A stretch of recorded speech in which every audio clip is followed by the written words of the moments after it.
start to see familiar face, which is very good. Okay, fantastic. So hello, everyone. Good afternoon.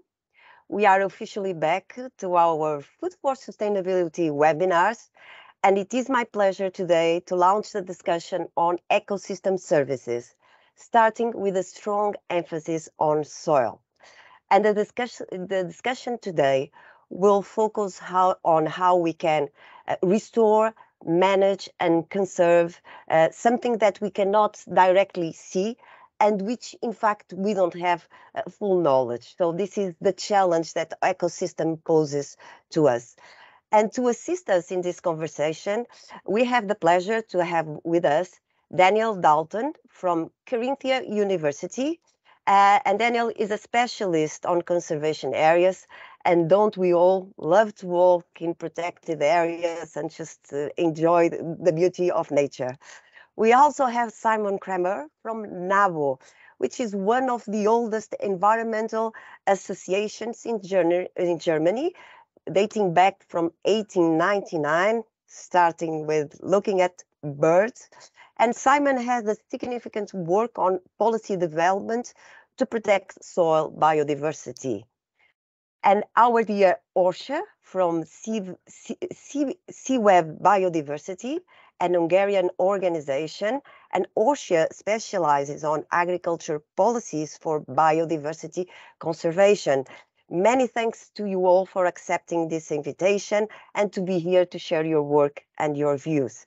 I am Claudia. I will be your moderator for today, and I also coordinate the activities of Food for Sustainability Academy, where we develop our work to share science, promote forums of dialogue through educational activities, open innovation events on the topics that are very dear to our Food for Sustainability. And as you all know, circular economy, sustainable farming, ecosystem services, and functional nutrition. And of course, I'm not alone. With me, I have all the Food for Sustainability team, which I heartily thank for all the support. But I would like to particularly acknowledge in alphabetic order, Daniela Fonseca, our PhD in sustainable chemistry. Hi, Daniela, give us a wave. Good, hello. Rita Silva, our microbiologist. Hello, Rita. Hi. And Silvia Moreira, our PhD in food science. Hello, Silvia, and thank you. And just before I present our dear speakers, just let me remind you that these sessions are recorded. So if you do not wish to appear, please just remain with your cameras off. Also, as you all know, questions are welcome, and we will use Slido for that. And speaking about Slido, I think Sylvia has prepared something to test our knowledge about the impact of ecosystem service on food systems. Right, Sylvia? Shall we give it a go? Okay, fantastic. Thank you, Sylvia. So Sylvia has already put up where we can go to Slido. So I would just invite you all to type in www.slido.com.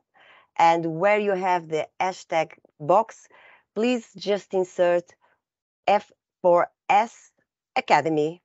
And let's see what Sylvia has prepared for us.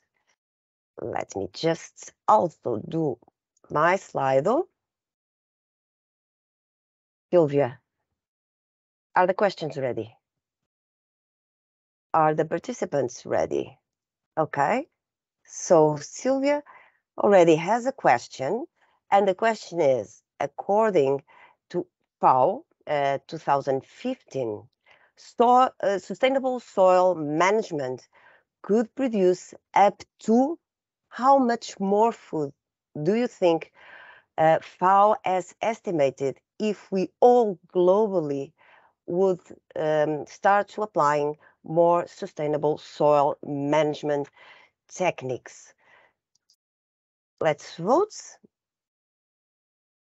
Some people are still, well, anyway, any of these figures is already an impressive figure in terms of our food system.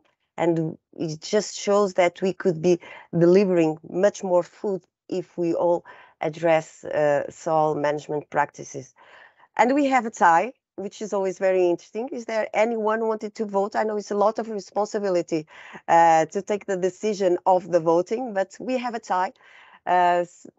We are talking about almost a third of more food production, which would mean to address all the food waste currently happening, or we have, almost 60% more of food, which is plenty of food. And because we don't have someone to make a decision, FAO has estimated that 58% more food could be produced. And Orsolya is already nodding because she knows that, and she's going to talk a little bit more about that in her talk. So this really shows that sustainable soil management practice are definitely of utmost importance. So thank you very much for voting. Sylvia, what else? What other surprises have you prepared for us? Okay, so our second question starts with a statement. As we all know, soil is a living resource. And although this is still, scientists are still discovering quite a lot of new microbes in terms of soil, FAO has estimated that soil is home to, how much do you guess? 10% of the entire planet's biodiversity, roughly a quarter of our planet's biodiversity, or more than 50% of our biodiversity. We know there is a lot of things happening in soil. There's a lot of microorganisms doing fantastic jobs and doing amazing things that we as humans are still up to know what they are. But yes, so far we have identified that just slightly over a quarter of the planet's biodiversity lies in soil. And I think Simon has done a lot of work on that, and Simon will probably also mention this in his speak. Great, fantastic. And finally, also a daunting question. So if we all kept our average daily lives in terms of consumption, how many Earths do you think we would need to maintain that standard of living? We know that one planet is not enough. We definitely need one more planet. We need to go shopping if you knew where to. Unfortunately, I think for the time being, we still need to care for the only one that we have. And currently, for the 8 billion people that we have achieved this landmark, we need a figure of 1.6 planet Earth. So we need at least another half planet. And I can see Daniel is agreeing with this figure. Yes, you have come across, this number, and you will also shed some more light on this. So thank you so much for taking part in this very short quiz. This gives us just a little bit of background and context of what we'll be discussing here and the importance of our topic. Let me remind you that the question and answers tab here on Slido is open. Please type in your question. We will address them to the speakers after their presentations. If by any chance you type your question in the chat here in Teams, don't worry, we are attentive and our team will just move the questions so that everyone can participate. So now let me just introduce you to our speakers. Let me tell you a little bit more about our panel members. And we have with us Daniel, and Daniel is going to talk about ecosystem service in the Anthropocene. And Daniel is a senior researcher working at Carinthia University of Applied Science on tools for assessing biodiversity in conservation. Daniel holds a PhD in insect-virus interactions and a master's in horticulture from Oregon State University, US. Previously, Daniel has worked as a specialist in integrated pest management, in which he determined ways to manage insects using agroecological principles. Currently, he supports multiple projects at the university, including the EU-funded BioMonitor 4CAP, which we jointly with Food for Sustainability developed. Thank you so much, Daniel, for being here. Also, we have Simon Krämer with us, and Simon is going to present us a topic on soil biodiversity and carbon as co-regenerators of one soil. Let me just tell you a couple of words about Simon. Simon is Food Systems and Soil Policy Advisor at NABU headquarters in Berlin, with a strong focus on regenerative agriculture. Simon works in corporate and policy consulting to enhance socio-ecologically regenerative food value cycles that foster horizontal, political, and food agency. He studied a master in politics, economics, and philosophy with a focus on sustainable transformation of the EU food system. Privately, he is also engaged in permaculture projects. Very interesting. Simon, thank you so much for being here.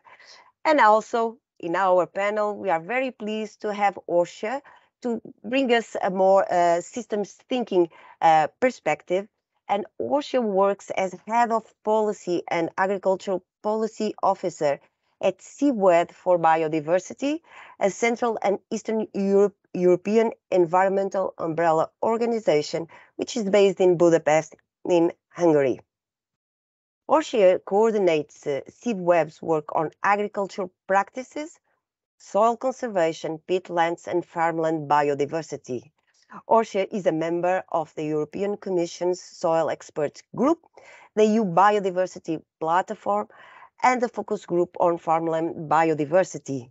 She holds a Master in Environmental Management and Policy from Lund University.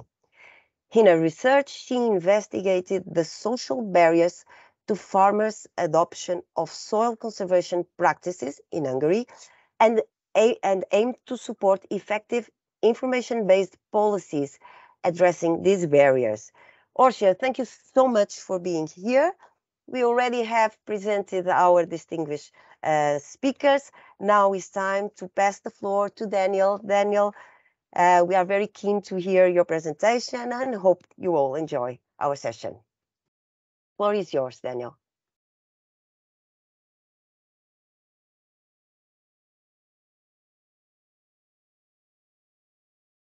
Daniel, you're muted. That's why we cannot hear you. Fantastic. Thank you very much. Great. I was saying thank you for inviting me, and thank you everybody for participating in today's webinar.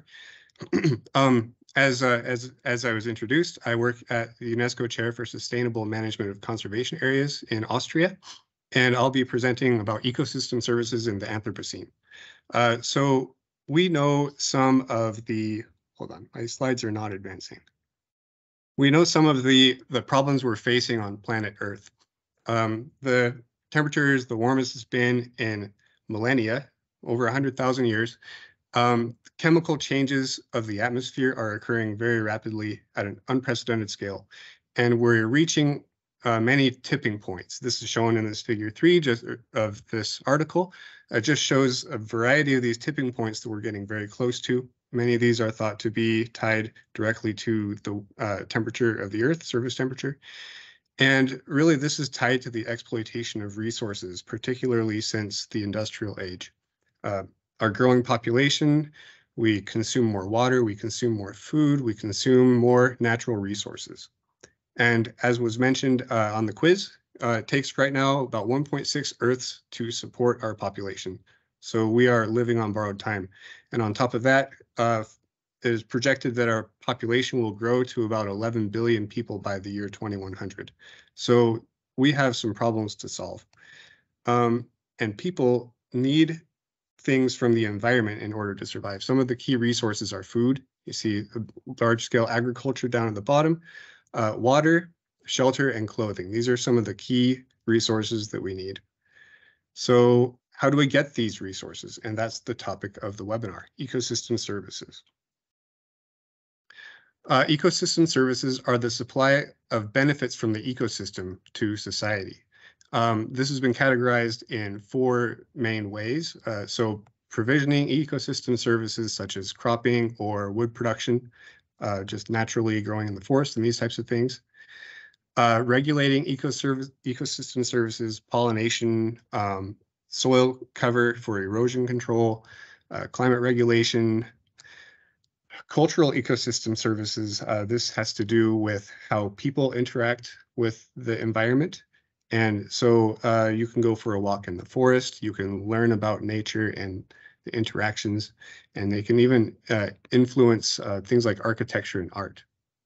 And supporting ecosystem services. These are things that we don't even realize would be ecosystem services, but are just natural processes, nutrient cycling, these types of things. And ecosystem services can be calculated by making a number of assumptions, and in some cases, direct measurements of the benefits that the service provides to people. So this is an example of the Mur River here in Austria. And through a particular study, it was found that through its natural aspects, its provision of water, its recreational possibilities, it was worth about 90 to 110 million euros per year. And this is just one river in one country. But there are some trade-offs that can be found with ecosystem services. So if we're talking about the provisioning ecosystem services,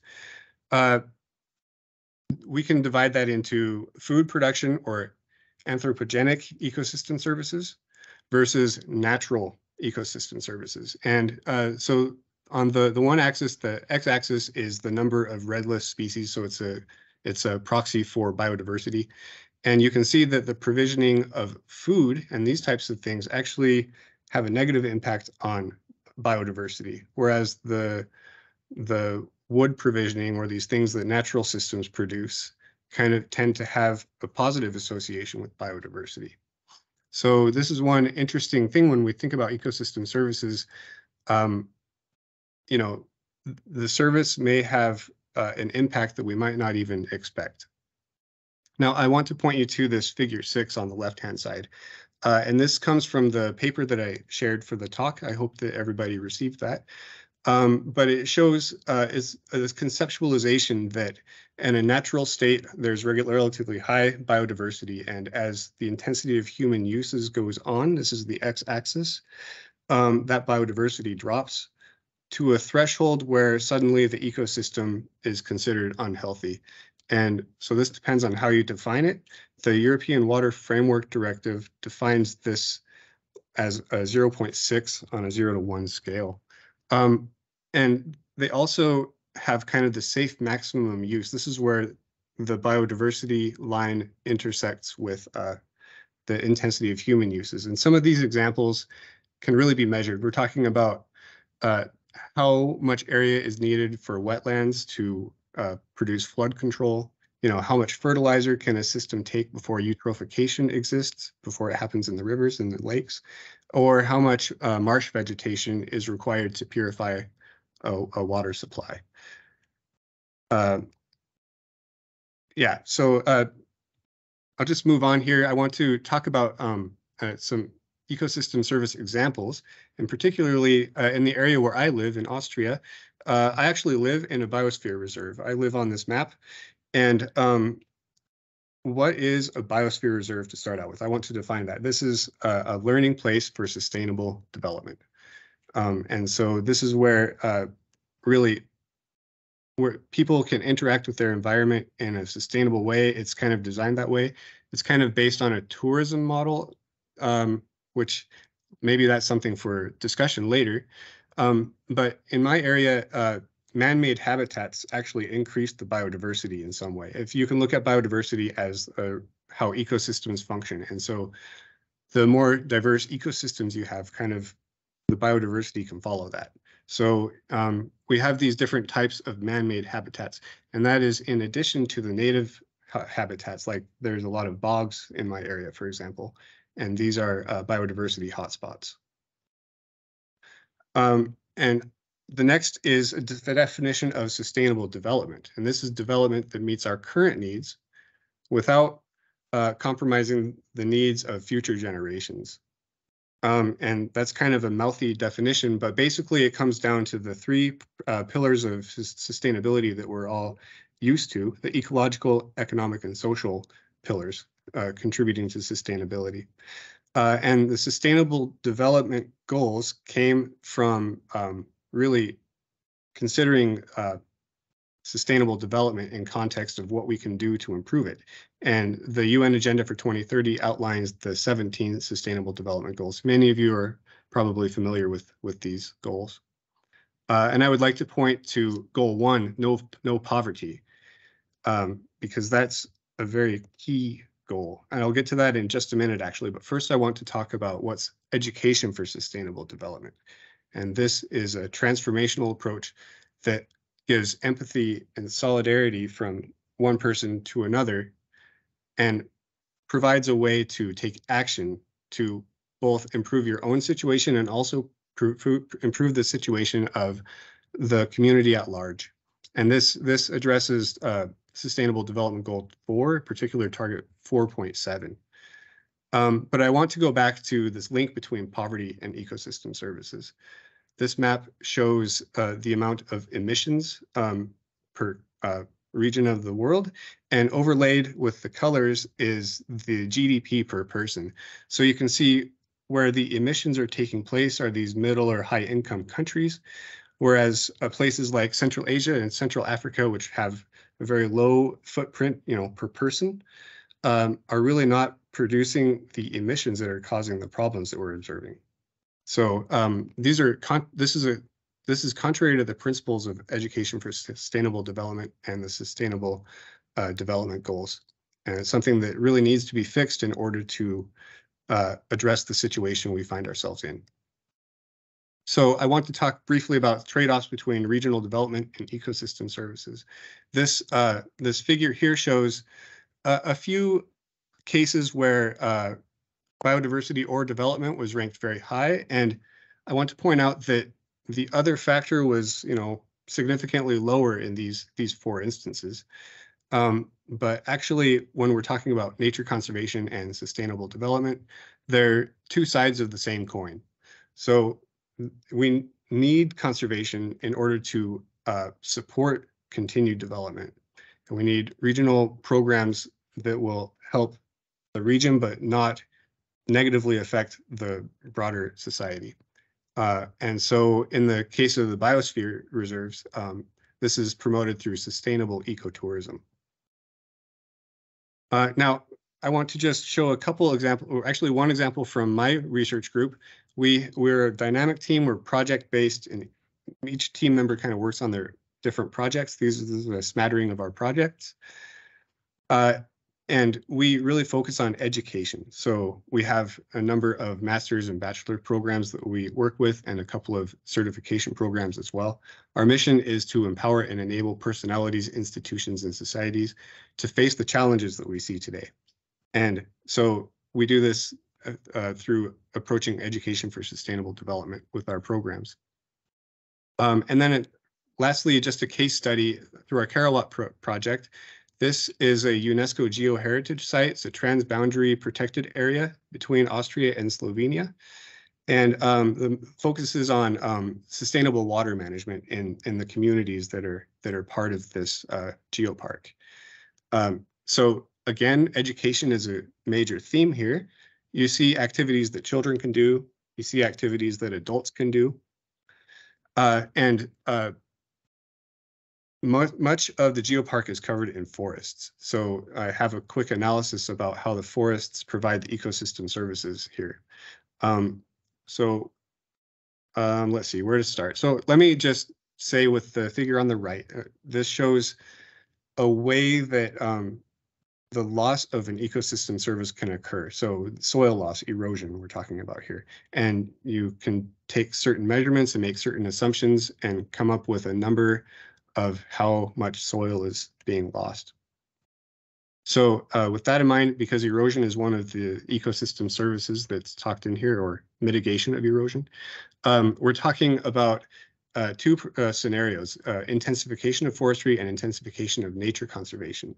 And you can see the assumptions that are made here. So there's more logging in the forestry and reduced logging in the nature conservation, higher species diversity, especially for the dioecious trees in the conservation sites, and increase in forest age as well. So these are some of the assumptions, and we won't go through all the numbers, but I just want to point out there were 4 main ecosystem services that were evaluated: erosion protection, floodwater retention, carbon sequestration, and biodiversity. And through economic analyses, euro figures were put onto the values of each of these ecosystem services. And the ultimate result is the intensification of forestry increased the amount of revenue coming off of the land, whereas intensification of nature protection actually decreased the amount of revenue. This is this negative 2,500 euro figure at the bottom, but it's context dependent, because if you factor in the erosion protection, then suddenly the nature protection value skyrockets. We're way more valuable with the nature protection, 14,000 euros rather than 2,000 euros. And the difference is whether the management occurs in the built environment or not. So the reason this is in this kind of blue color is because the 17,000 euro figure was considered only to apply if there was developed area downstream from the area. So without a developed area, it was minus 2,500 euros. With a developed area downstream, it was positive 14,000 euros. So it's really depends on where it is. And I would argue that this is only part of the equation, because even if there's no built up area downstream, there are still these negative impacts. Eventually downstream, you'll get to some hydropower dam, which will undergo siltation, these types of things. And also we should think about the species that live there in the first place. So there are different measures you can take for flood protection and carbon sequestration and biodiversity. And a lot of these make sense. I think I'm out of time, so I can't really go into detail, but you can see that there. And we can talk about it later in the discussion as well. So I have a number of open questions. Just take maybe 5-10 seconds to look at that.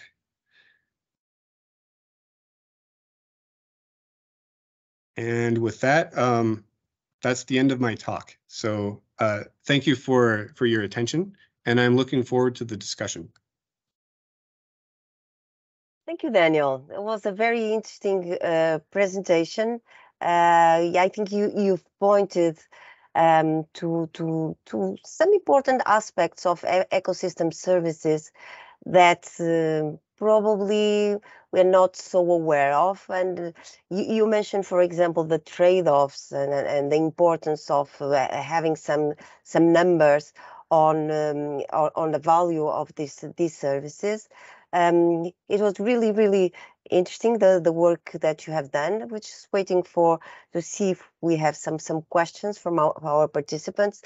But if not, I have a specific question that would like just to hear your views, and based on, for example, some of the trade-offs that you mentioned. We actually know that in reality, and assuming that we are doing a poor job in saving biodiversity, and one of the reasons is because the intensity of land use, should we try perhaps to be less ambitious about ecosystem service, as you said, almost like the natural state, because it became almost utopic, and discuss more the options, as you said, of minimum biodiversity score or the lowest ecosystem service we are willing to accept? Can we just come to terms that, okay, we won't have, the maximum potential in terms of biodiversity, but what are we willing to accept? And can you provide some real examples on who's doing what on this matter? Well, I guess I am more prepared with a philosophical answer to the question. I mean, we have really high extinction rates now, and these species aren't coming back. But usually the rare species aren't the ones who provide the most ecosystem services. So, I mean, there's this risk that a key species will become extinct or at least reduced in frequency. So I'm thinking about like a water purification in a wetland, for example, in a very degraded wetland, and it would lose this ability to cleanse the water. At some level, I mean, we're forced to accept the loss of species because we've already lost them. But at the same time, we're in many areas kind of on the verge of ecosystem collapse. And so we really need to preserve the natural systems to provide a source for improving systems somewhere down the line. So if we're talking about a protected area near an agroecosystem, for example, maybe there's a wetland nearby and that wetland could be expanded, and that expansion of the wetland could provide more absorption of toxins from the soil, for example. I don't know if that's necessarily a good example, but these types of things. Yes, you're absolutely right. The question becomes, are policymakers and the stakeholders, aware of the threshold of this ecosystem services, and they realize that it's definitely time to act now before the ecosystem services are unable to provide their function, the minimum functionalities. You're absolutely right, and you pointed some good examples, like the minimum, for example, fertilizers that we should accept in our soils to make sure that our soils are still functional. Thank you, Daniel. I can see that we have some questions here from our participants, and one of the questions relates to how can farmers help to improve soil ecosystem services. Do you have good examples from your experience, Daniel? Yeah, well, in an agricultural context, I do. At Oregon State University, we had a research farm, and it was on sandy soil. It really didn't hold nutrients and all of these things. And one thing that we found was that any input of organic matter almost always helped. So if you can find a good source, a sustainable source of organic matter to add to your soil, that's my go-to to improve soil health. Okay, that's the starting point, and I'm sure the other speakers will also touch on that. Daniel, I think that's also a relevant question here about how we measure the ecosystem services, and can we just ensure that we have a simple way to measure the services that can be put at use of farmers to assist them to transition to better practices? Yeah, well, let's see. I think, well, we're in an age where we have a lot of advanced technologies and automated technologies as well. And some of these are out of the price range that a farmer can afford right now. I would say that in the future, things are going to get cheaper. We see that with cellular phones, for example. You can get a cheap cellular phone that's capable of amazing things. And so assuming that sensor technology will become cheaper, you can monitor your environment in different ways. You can put out audio sensors for birds and bats and create habitat and see if it actually is effective. And that could control pests, for example. Yeah, that's one example of kind of a high-tech approach.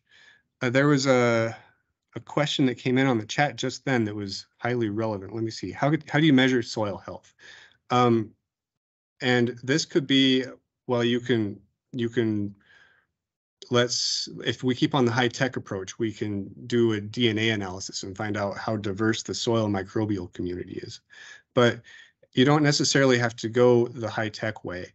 You could, if you have this organic matter example that I talked about earlier, if you could apply organic matter in one spot and not in another, you could compare how the crop does, or maybe a small plot. And that could indicate your soil health. Okay, so simple measures. But I think, Daniel, you've touched something that it's really important.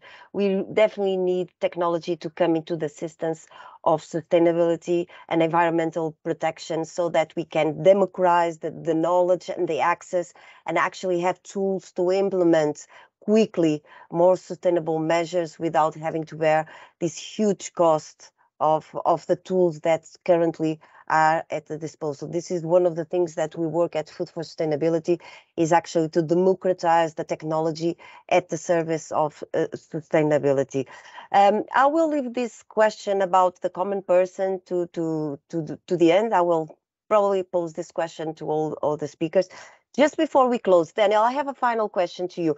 One of the things that we talk about ecosystem services is who are the beneficiaries of this ecosystem service? And we know that most of the beneficiaries of the ecosystem services are quite far away from the places that produces these ecosystem services.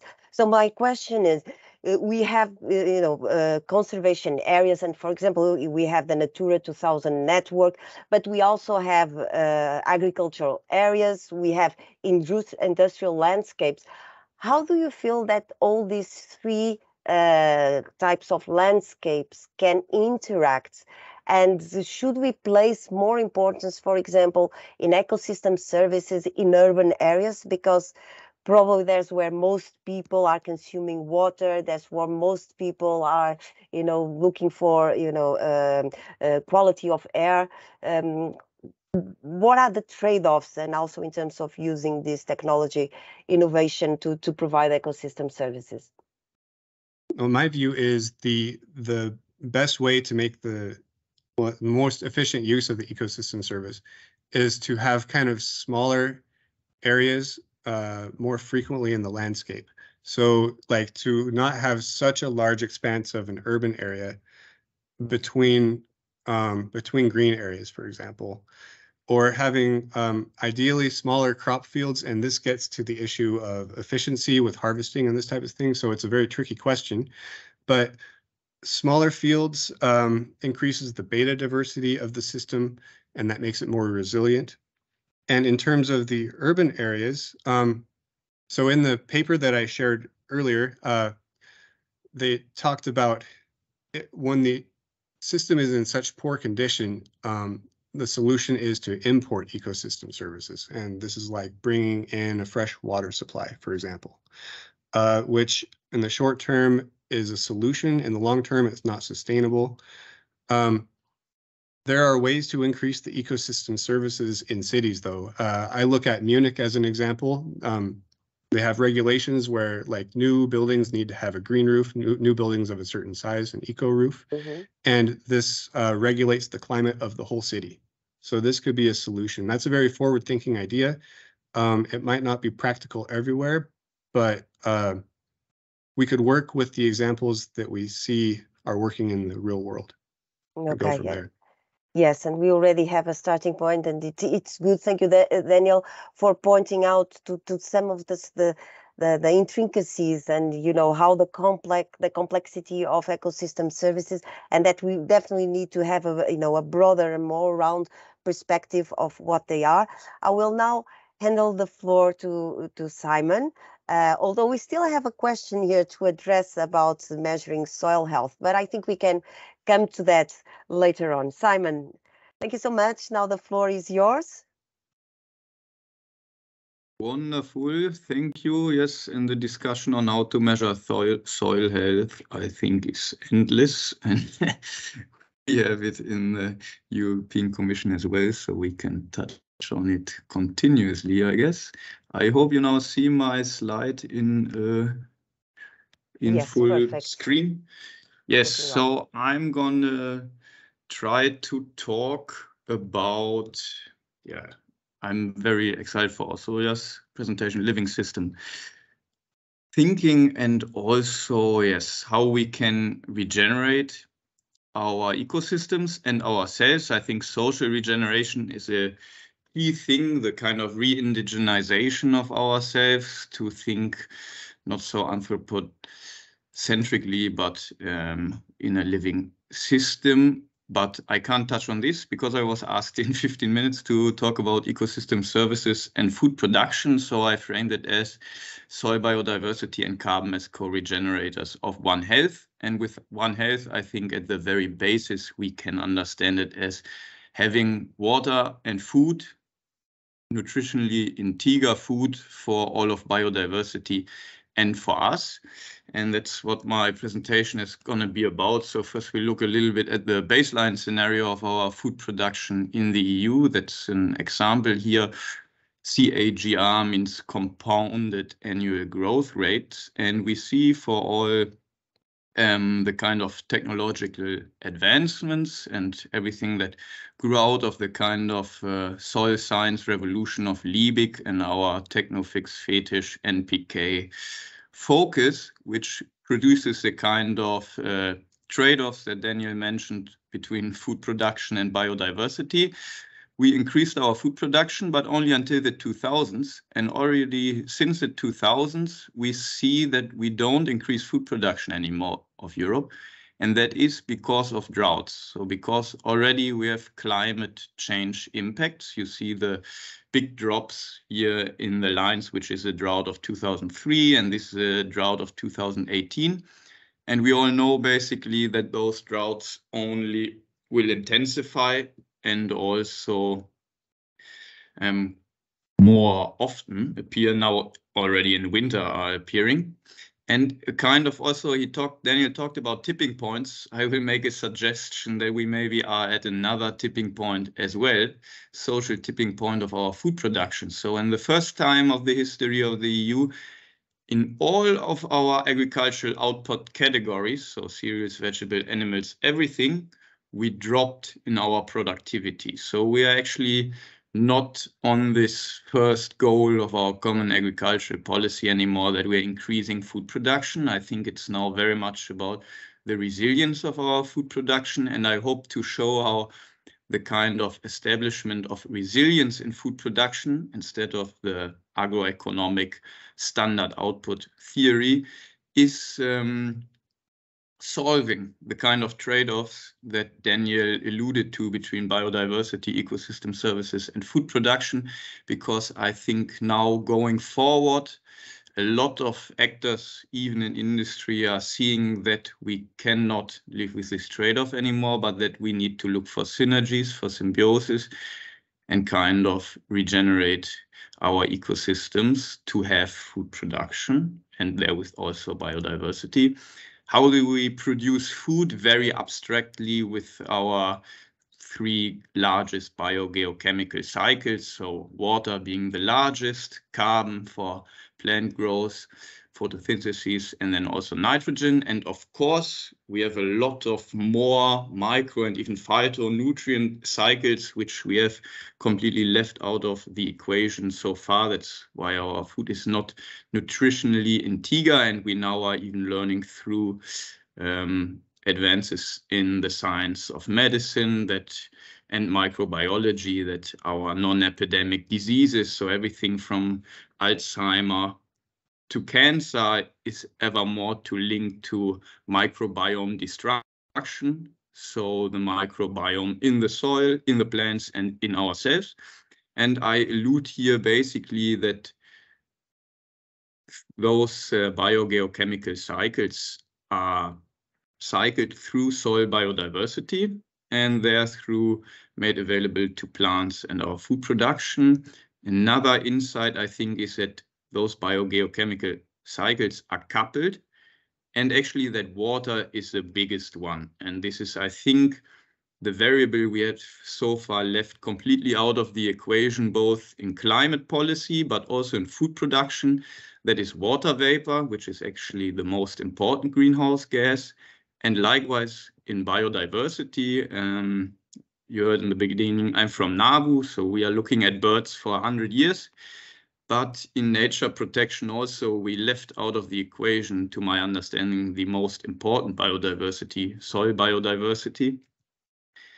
And this is, I think, because we have a paradigm of soil science which didn't look at soil biodiversity. So this is a little bit how our the science, the history of the science of agricultural management. So the increase of our yields you saw until 1972, when we firstly had like Rachel Carson, but even before Murray Bookchin, pointing out how we are destroying the most basic food web of our food web, the soil food web.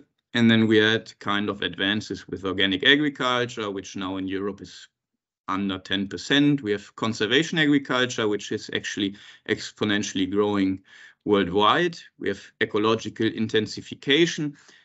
But there's now, I want to allude to, which is hopefully also a story of hope, a kind of significant change in the scientific theories underlying this.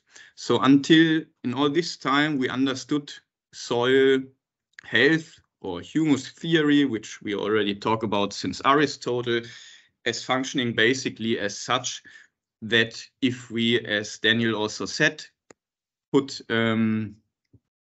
biomass onto your soil, and we understood that basically soil organic carbon dynamics, humus theory, humus dynamics, soil health would be driven by surface litter inputs, so what we leave on the field in comparison to the exudates of the roots. And this is also represented in all our agroeconomic models. So the big, like for example, CAPEX, like very big models, which the Commission, for example, uses for steering our agricultural policy. The only agroecological variable that they have in those models, a part of synthetic inputs, which are not, but the only agroecological thing is actually what crop residues. But as we will now see, this theory in the last 10 years has been overhauled. So now we have a soil biology revolution. We have a completely new understanding how soil health is driven, how the functions of soil come about. I mean, it's not completely new. Older scientists like Rusch, for example, in the 60s in Germany, very much alluded to this, but they have been marginalized in the soil science environment, kind of. And now we understand basically that soil life, soil biodiversity is actually driving the functions of soil in the way that we now understand that the soil microbial carbon pump, so in symbiosis, fungi and bacteria, with the exudates that the roots send, so with the labile carbon that that plants don't put into their own biomass, but pass on to their environment. We can actually drive the soil organic carbon balances in soil, which is with the roots together driving the soil structure and the soil functions. And we basically have now understanding of a multi-trophic soil food web.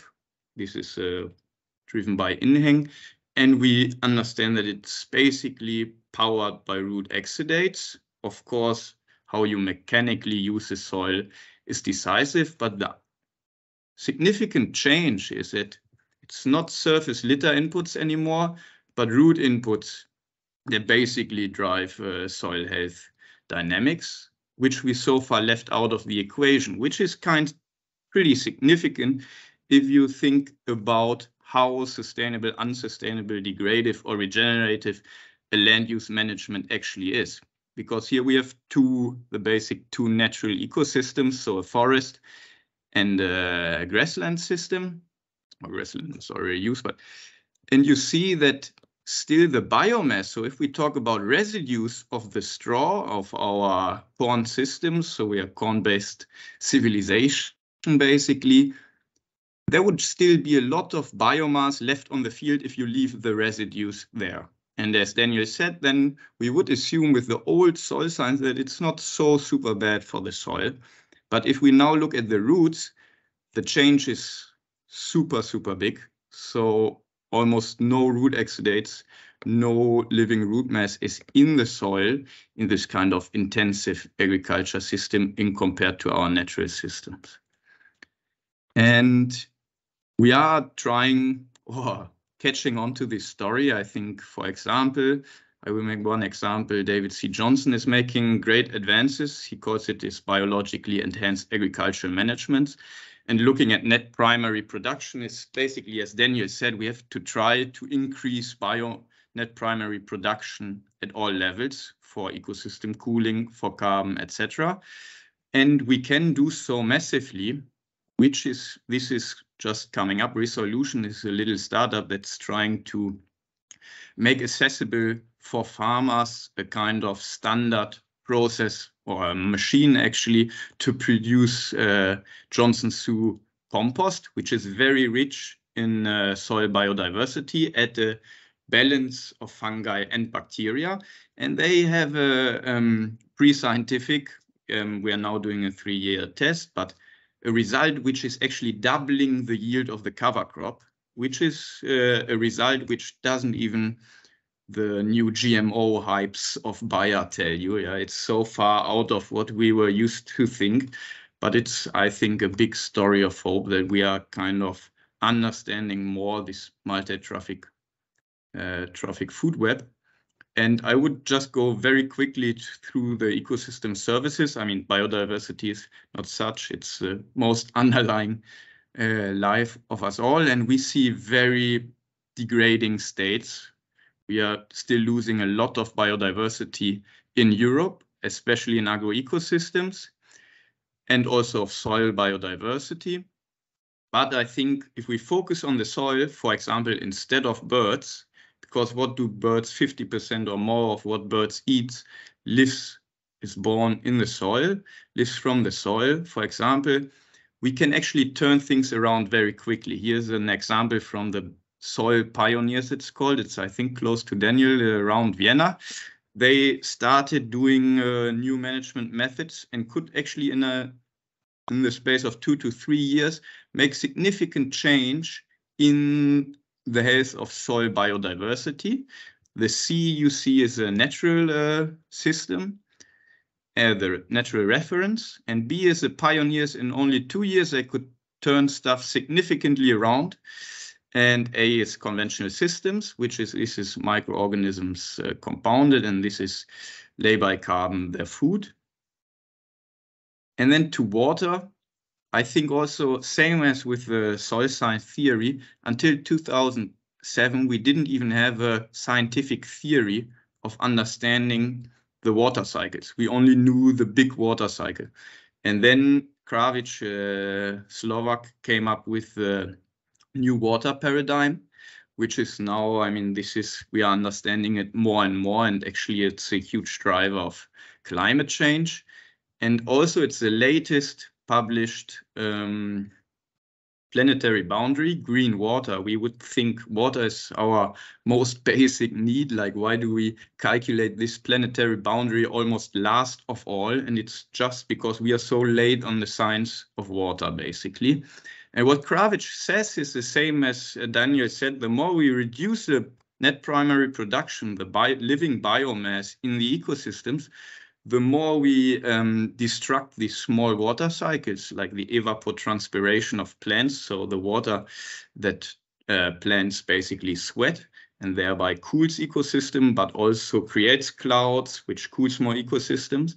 And the more we degrade these biomass, the more extreme weather events we have. In Germany, for example, strong rain events doubled in the last 20 years. In our best dry growing season, we have 0 plant available water in our soil. And kind of hyper paradox is we have increased annual precipitation in this Central Europe, Eastern Europe, but we have super radically decreasing groundwater tables, which is basically caused by hydrophobic soils once the strong rains hits, and 0 or very, very little water percolation capacity of soils because they are compacted. And maybe one point also, I don't see anything, so if I'm hitting the time, please just talk into my talk. Yes, we still have a couple of minutes. Go on, Simon.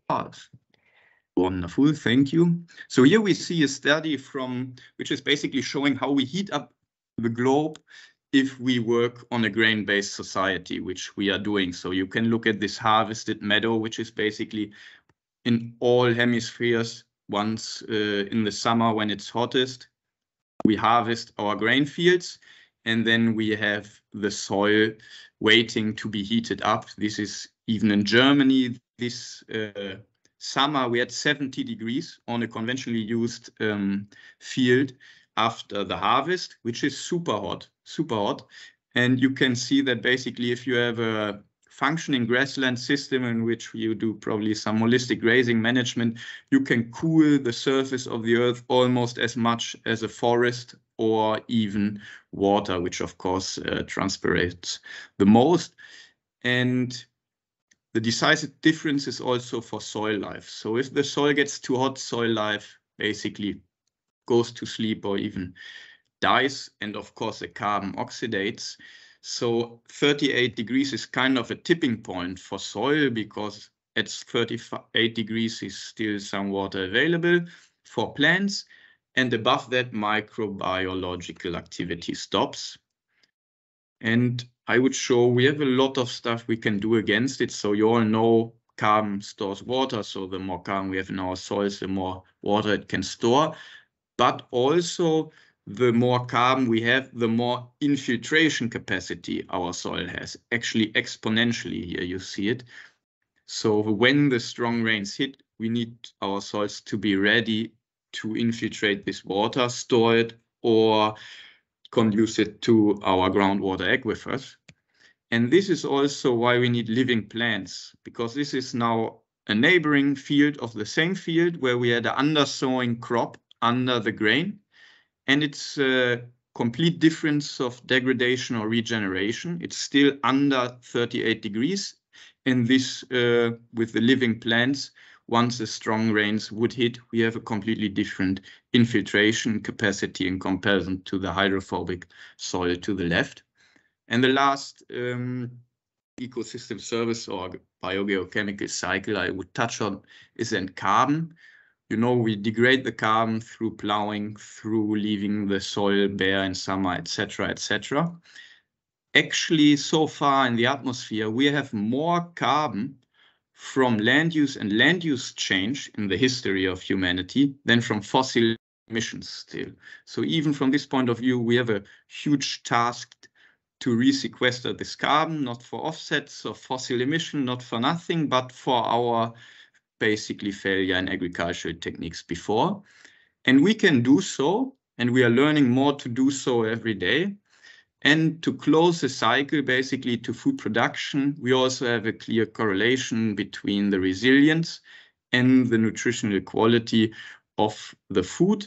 And in the US of regenerative pioneers, we already see that they have higher yields than conventional systems. So also no trade-offs, as they are often communicated between organic and conventional, because as I very much believe the decisive strangle on agricultural production is water, ever more to be water. And I think if we come back to thinking to water, how we can rehydrate our ecosystems, also these supposed trade-offs between food production, human society, and nature, biodiversity, we can solve them and regenerate ourselves together.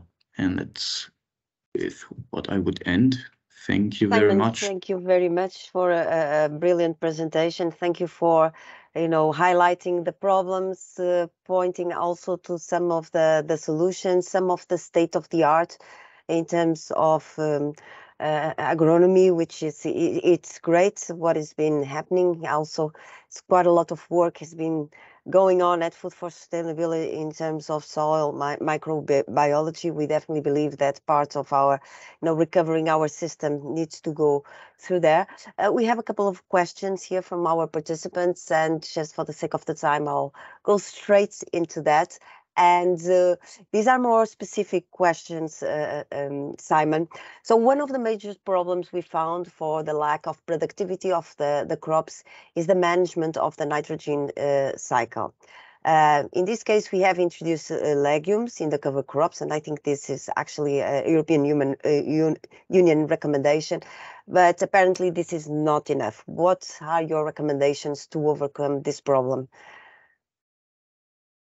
Yeah, so I think it's a continuously adaptive journey. And from kind of the pioneers of regenerative farming also, we see that we reduce the synthetic inputs while we increase soil health. And then I know from some farmers, for example, once they had like come to 7% of organic matter, then they can completely run. They have enough nitrogen in the soil that's available to plants through good soil biodiversity. And until this, I think it's always you can go step by step. And of course, you can always, I mean, I don't know how much nitrogen you introduced. If the next question is a cover crop, yes, and then maybe you can work on crop rotation or undersown cropping, etc., to bring more nitrogen in the system while you build up soil health. So the most important thing is that we start actually addressing and restoring these cycles. Probably at the start we will need some help from the chemicals and what we are used to, but we'll definitely start a journey on a different directions. It's also a learning process. The other question, Simon, I think we all agree on that, and should some farmers be somehow rewarded by protecting soil and all its ecosystem services? And I would add to this question, are you aware of any finance mechanisms that are already being developed to address this issue, to address the opportunities for protecting soil and namely to capitalize on biodiversity preservation? Yes, I mean, from the private initiative, we have, I think, tons of initiatives, which often go from the now hotly debated carbon certificates. But I personally hope and believe very much so that we are kind of at a structural reform of our agricultural policy again. So the last time we made the step in the CAP, for example, from price support to direct payments. Now, since the CAP is kind of integrating sustainability into its goals and thinking since the greening, we are trying to do it with targeted direct payments for measures. I think measures have a lot of problems in kind of agency, context, specificity, and farmer, in supporting farmers in the way they should. And I think the next structural reform we are seeing, or at which we are at, is kind of result-based policy, so that farmers by these big funds of our common money are supported with all or paid for the results that the market doesn't pay for. And I think those can be, so far we only think of it in carbon because the private market only has started to develop in carbon. But I think if we do it not with the private market, but with public money, we can support farmers much more because we can pay for relative developments and don't have to pay for 1 ton. And we can pay for stuff like evapotranspiration, for example, net primary production development, etc., for which I don't see a market developing anytime soon. Okay, so again, we are a bit stuck in this barrier on the measurement tools that we can use to ensure these payments and these incentives and these supports. Obviously, that we are already going to that direction, but surely more work needs to be done on that. Let me just pick one other question here, and this relates to soil food web driven by root exudates. And the question is, how do living roots contribute to competition? And is it more suited towards areas under cover crop natural vegetation? In competition to what? Of the soil food web among itself? Or, sorry, I'm not quite understanding the questions. I would say, I believe the fungi-bacteria ratio is decisive, and then you can increase the diversity of that. And then I think competition over synergies or cooperation is not a problem. So I think if just the ecosystem understanding, if we increase diversity and balance, we are coming ever more to cooperation over competition. Okay, and if we can actually measure and keep track of this microbiology activity, we can also check for the balance and how things are, if they are working correctly. Simon, thank you so much. I will keep these questions to the end. We now have Orsolya with us, and she also has a lot of knowledge on the topic. So I will invite Orsolya now to share a screen and start to present a work. Thank you. We can see your screen, Orsolya. Thank you. Thank you very much. I hope you cannot hear the noise in the background, but my neighbor just started sewing something. It's absolutely fine from this end. Thank you. So good afternoon, everyone, and thank you very much for the kind introduction and also for the opportunity to be here today. In my presentation, well, first of all, I will look at all these issues that we discussed so far from a more of a social science point of view. First of all, I would like to, in a moment, I would like to introduce briefly the organization that I work for. Then I'm going to give a short overview of the main ecosystem services provided by soils and how these contribute to food production and to the resilience of agroecosystems. I'm going to introduce a framework that we used at CEEweb for assessing the resilience of agroecosystems with local stakeholders, and finally conclude with highlighting some implications to soil governance and especially to the coming EU soil health law. So CEEweb for Biodiversity is a non-profit, non-governmental regional environmental umbrella organization based in Budapest. Currently, we have 33 member organizations from 13 Central and Eastern European countries.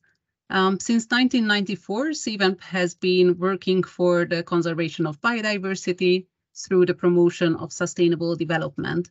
And some of the core topics that we have been working on since the beginning are related to protected areas, green infrastructure, and sustainable agriculture.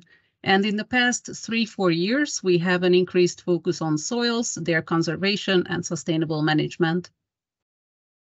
So soils provide essential ecosystem services through their diverse properties that are crucial to sustain life on Earth. These services can be placed into 4 main categories that Daniel already has introduced. Supporting soil ecosystem services include those basic services without which soils could not perform any of their other functions, such as providing habitat for an incredibly diverse set of organisms or cycling nutrients. Provisioning soil ecosystem services provide us the food that we eat and the fiber, fuel, and construction materials that we use, as well as the antibiotics that can save lives, of course. Soils, furthermore, regulate our climate, sequester carbon, purify water, and regulate floods. And finally, soils preserve and are part of our cultural heritage. In the face of the interlinked planetary challenges of climate change, biodiversity loss, and pollution, agricultural ecosystems could not function and sustain us without these fundamental ecosystem services by soils. In line with the theme of last year's World Soil Day, which by the way falls on the 5th of December every year, soils are indeed where food begins. So about 95% of our food is directly or indirectly produced in our soils. The quality of soil is directly linked to the food quality and also its quantity. A healthy soil, as Simon already introduced, is a living, dynamic ecosystem that contributes to food productivity and stability through the formation of soil organic matter and soil structure, as well as through retaining and cycling nutrients. But even though soils are integral to food security and nutrition, they have been heavily depleted by intensive crop production and related unsustainable practices. Holistic management systems production management systems that promote and enhance agroecosystems, as well as a better understanding of how soil life, ecosystem function, and various human interventions are linked, could be the solution towards a more sustainable agriculture. Driven by this conviction and a wish to somehow support this transition, in 2020, CEEweb started a 2-year collaboration with a trained resilience expert who coordinated the facilitation of multiple stakeholder workshops. Our aim was to bring together local stakeholders, assess the resilience of their local agroecosystems, and develop future scenarios and plans for adaptive management. Applying resilience thinking, we looked at agroecosystems as social ecological systems in which people and nature are closely connected. By the resilience of agroecosystems, we mean their capacity to adapt to pressures and external shocks, such as droughts, floods, pest outbreaks, or economic shocks. While still they are able to retain their basic function and structure. Adaptation is always local because it needs to be specific to the landscape and society. This is why it was crucial to involve local stakeholders in this work. Social and ecological systems both contain slow and fast-changing components. Fast-changing components like prices, animal density, or workforce are the ones that form the basis for business income. So it explains why it is usually more interesting to stakeholders. While slow-changing components such as soil quality or the water table or infrastructure define the stable structure of the system, and it is often hard to control them directly from within the system. External factors affect the processes that take place in an agroecosystem. With our work, we aim to help stakeholders in agrarian landscapes to increase resilience and maintain mutually beneficial cooperation between humans and nature. Resilience analysis itself is a circular process of understanding, planning, coordinated action, and re-evaluation. It is important to define the main issues of concern within the social ecological system. For example, in Hungary, it has been drought in the past couple of years that affect all stakeholders, as well as to define the main motivation and preferably a common goal shared by all stakeholders.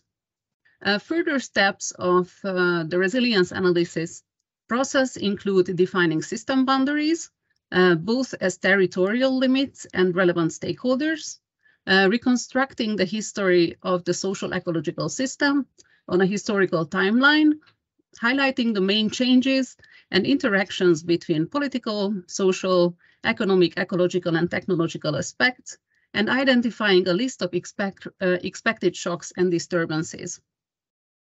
The resilience analysis can point out the connection between the ecological state and the economic performance of farms. Business and conservation need to work together to ensure that both subsystems can maintain a necessary level of stability. Slow variables determine the stability of ecosystem services, while it is management decisions that influence the state of these slow variables. Having analyzed the historical development and the most likely challenges of the system, a vision of a resilient and desired state can be described. Future scenarios should be developed in terms of states of slow variables and institutions of governance, which includes management practices. Adaptive management as a potential intervention to reach the desired state can change system behavior to sustain functions even in the presence of persistent threat or damage. Adaptive management should not only build on the understanding of the biological system, but the broader picture of social, economic, and ecological processes. Applying a participatory approach, in general, can effectively support this process. And just to illustrate how complex the history of local agroecosystems can be according to different stakeholders, I'd like to show you these two images. The above historical timeline reconstructs 300 years of relevant events, key changes, shocks, and disturbances that affected the assessed social ecological system. While the image below is a simplified schematic example timeline of an Eastern European country, where the end of the socialist period and the EU accession were major turning points. And if you are interested to learn more about the developed resilience analysis framework, you can find and download it together with an implementation guide from CEEweb's website. Both documents were prepared by resilience expert Dr. Béla Pušlič. Getting back to soils and how their improved management could potentially increase the resilience of agroecosystems, we often meet tricky challenges in their governance. Soil protection policies often fall victim to the gap between public goods, like clean water and sequestered carbon, and private property rights. This gap between private self-interest and the need for action on public goods can be breached, for example, by using payments for ecosystem services. EU policy development processes on soils usually end up debating the need for voluntary or binding measures, or the need for a national or regional EU responsibility on prescribing sustainable practices or banning damaging ones. After a number of limited, voluntary or partially failed policy attempts to protect, restore, and sustainably manage soils, the EU soil health law, expected to be published in June, might become a turning point. But in addition to the exact measures and targets that will eventually find their way into the Commission's proposal for the EU soil health law and the later adopted legislation, it is of equal importance how the future directive will be aligned with other policies, especially national CAP strategic plans and or the coming EU nature restoration law and its national restoration plans. Once the EU soil legislation becomes reality, we hope that committed national plans and local collaborative action will follow, which our resilience assessment framework methodology could potentially support. And with this, I would like to thank you for your attention, and I'm looking forward to your questions. Orsolya, thank you so much for your presentation. That was really interesting to hear such a comprehensive work, and again, outlining how this is all a very complex system. I'm going to throw in just a question that's, it came to my mind. So we know that the United Nations Paris Agreements propose a net zero CO2 equivalent emissions by 2050. But at the current rate, we are very far from achieving these targets, but still the EU is pushing very hard to have a carbon neutral continent by 2030. At the same time, we have a lot of initiatives that focus on regenerative agriculture, particularly as a carbon dioxide removal technology, as a soil carbon sequestration. So on one side, we have agriculture, which needs to produce food, and at the same time, we are addressing a different mission to our soils. It's to work as a carbon removal strategy. Because the issue is so complex, shouldn't we probably tackle these two as two totally separate but complementary strategies? So instead of pushing to merge the two, and it's really posing a lot of problems to farmers, should we allow farmers to keep being farmers as they always did, and then support just this regenerative or carbon farming strategy that will attract different type of entrepreneurs, that will have also some sources of revenues, and by demonstrating the benefits, then eventually the two systems will merge. Mm-hmm. What do you think? Oh, it's a tricky question. The title of my presentation started with thinking in systems, and actually this is what I usually promote, that these systems cannot be separated.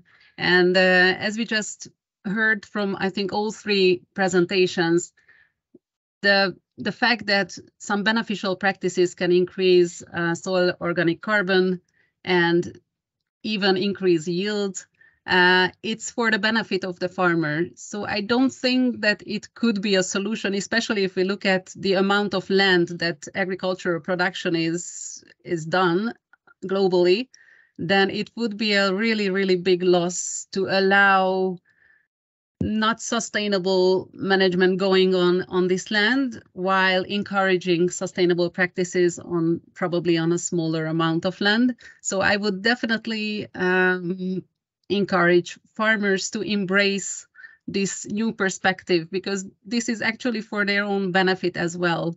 And the big issue could be when we see these two things separately. So for example, I don't know, probably the most frequently heard argument about farmland biodiversity, that it's a loss and it's a lost land, and it will lead to reduced production and even a threat to food security. Mm-hmm. But if we really look at all this as a system, then we can easily admit that farmland biodiversity has a positive effect on food production and crop production.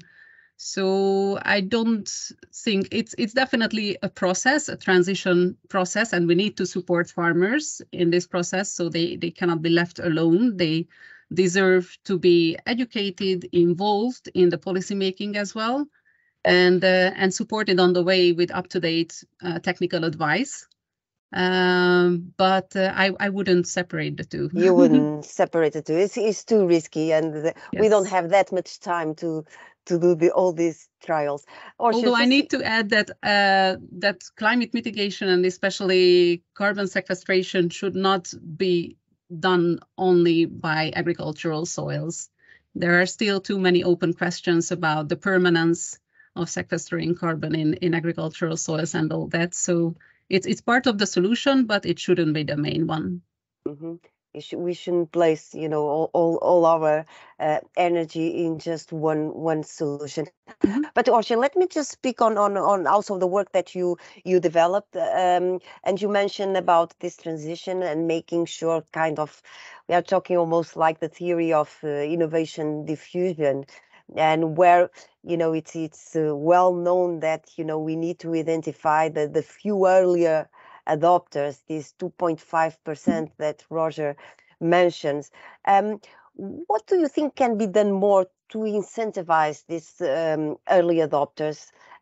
From your experience, what is their profile? How can we define them, and how can we help them to gain more visibility to serve as an inspiration to other farmers? Mm-hmm. Well, they deserve all the support we can give them, because they are really pioneers. And even some of the farmers I talked to in recent years, they are often left alone in their journey to adopt new practices. And it often comes with experimenting and sometimes even financial losses. So I would definitely give them the chance to share their experiences, often also the failures and the successes. And what I see that other farmers are really motivated and more easily convinced by fellow farmers who already have some experience in new practices than just being told by advisors or researchers about how something should be done. So for example, these living labs and lighthouses is a system that could draw attention to these exemplary farmers and also involve them in a larger network of experimenting farmers and regenerative yes, community. and they incentivize these networks, right? Exactly. Because sometimes farmers they do complain that we don't want to be like we need to do our work. We cannot be teaching everyone all the time. No one pays us for us, and it's a lot of time consuming. So these farmers actually need to be looked with very, very careful attention, and definitely they should be supported. Yeah, that's true. I have a question here. I think this is always an interesting question. I'll probably open to all the speakers, but Orsolya, you may have a go first. How would you define a resilient ecosystem service? So the notion of resilience, which is also very important. I think it's just a general point of view of that ecosystem service can be sustained in the long run, and it can be sustained even when external shocks and challenges and disturbances are present. So I think an ecosystem service is resilient if it continues to be being an ecosystem service, and it will not cease to exist when, for example, climate change or is deteriorating or in the face of extreme weather events. This is just a general opinion on it. Okay. Simon, Daniel, would you like to share other views from your areas, from your area of work, your perspective?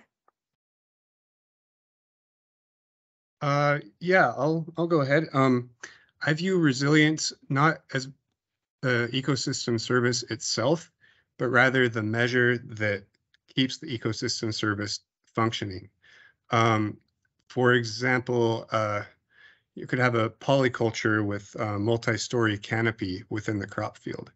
Like if you're, for example, if you have a perennial crop and you have some way to utilize the multiple levels of the canopy, both to protect the soil and also to maybe shade the crop. I think of grapes where the grapes themselves need to have some exposure to sun, but at the same time, they could be damaged by extreme heat, like intense heat. So it's a measure of, in this case, maybe a resilient measure would be managing the canopy in the correct way. And it could also improve soil health by keeping the soil cool and maintaining that microbial function. Okay, good. Simon, do you want to add something? Your views on resilience? Yeah, I mean, from a functional understanding, I think resilience is a state of a system or the capacity for robustness in terms of external shocks, as already mentioned, the adaptability then to new circumstances, and also the transformability, so also the capacity to come back stronger in a sense. Okay, good. Complementary perspectives, but thank you for that, Simon. Also, based on your experience, we have here a question regarding CO2 capturing and storage by turning it into soil organic carbon as positive effects in water availability. I think this question comes also because here in Portugal, we are also suffering huge heat waves and, you know, very, very high temperatures at the soil level. Can this be confirmed by your experience? Because you presented some works.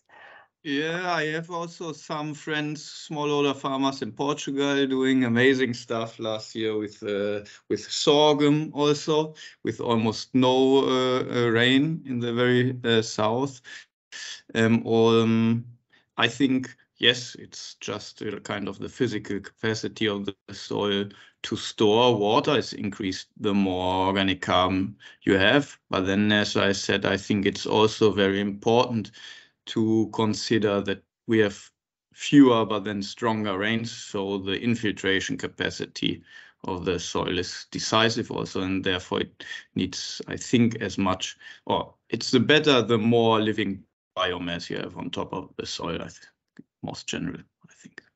Yes, well, we say again, we go also back to the context and the specificities of each region, but overall, increasing soil organic carbon, apparently there are no trade-offs here.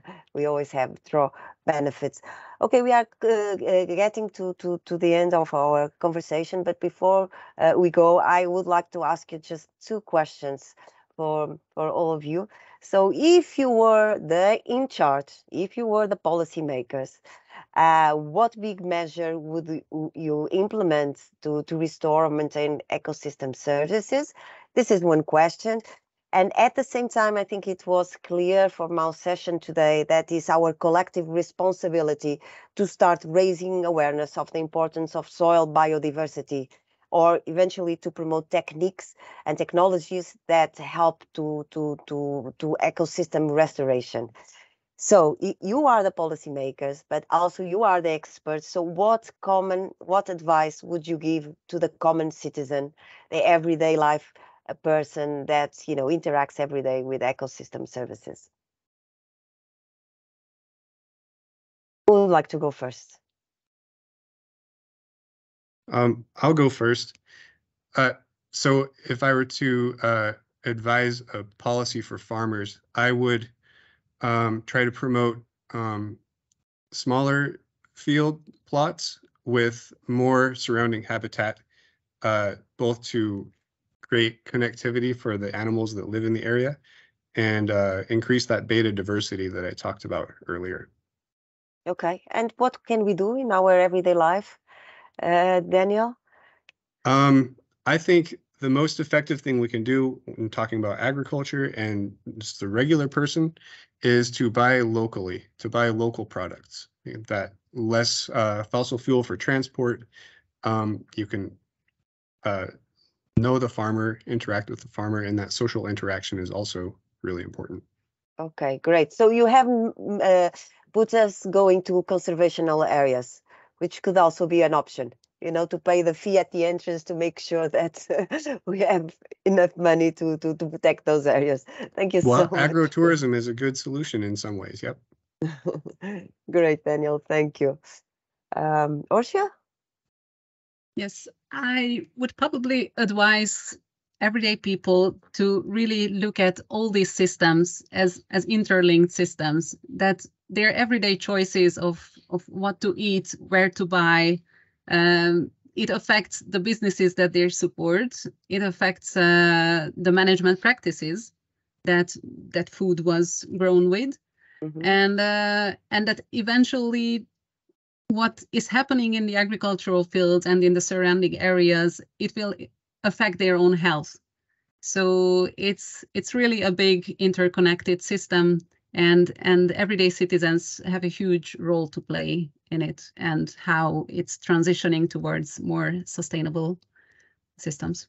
Yes, small steps, but they can, if we all do it, they can make big change. 80 billion people doing that, imagine. We wouldn't have any problems. And if you were Ursula von der Leyen, what would you do? What a responsibility. It is. Well, our name is the same, but our power is different. Well, I would encourage dialogue between stakeholders. I don't think that we can go anywhere without having respect towards each other and really listen to the arguments from all sides. And this includes small-scale farmers, landowners, big agri-businesses as well, and the everyday citizen, and also the local communities, because they are affected by the agricultural system that is being done in their area. So this is probably a very UN response. No, but what you're drawing to is to readdress the power balance exactly. within the system. So it's very shift towards one end. That's a good point also. Orsolya, thank you so much. Thank you. Simon, you are Ursula von der Leyen every day, aren't you? Or you try to be? Not in any sense. So no, first I would start lobbying for peace, but that's another question, I guess. I think, yeah, very much what Daniel said, try to buy local and help community-supported agriculture, all those pioneering farmers that try to make a difference. And if I'd be Ursula von der Leyen, I would very much invest to get to a result-based CAP, which pays farmers for their ecosystem services, which I would head towards something like NPP and soil biodiversity measurements. Okay, great. Thank you so much for your views. This was a very interesting discussion. I think we need to bring more ecosystem services to the table. I don't think they have been explored enough. I think we have a rough idea, but we definitely need to bring them more to the table. I need to call to an end our session today. Thank you all for being here. I hope you have enjoyed.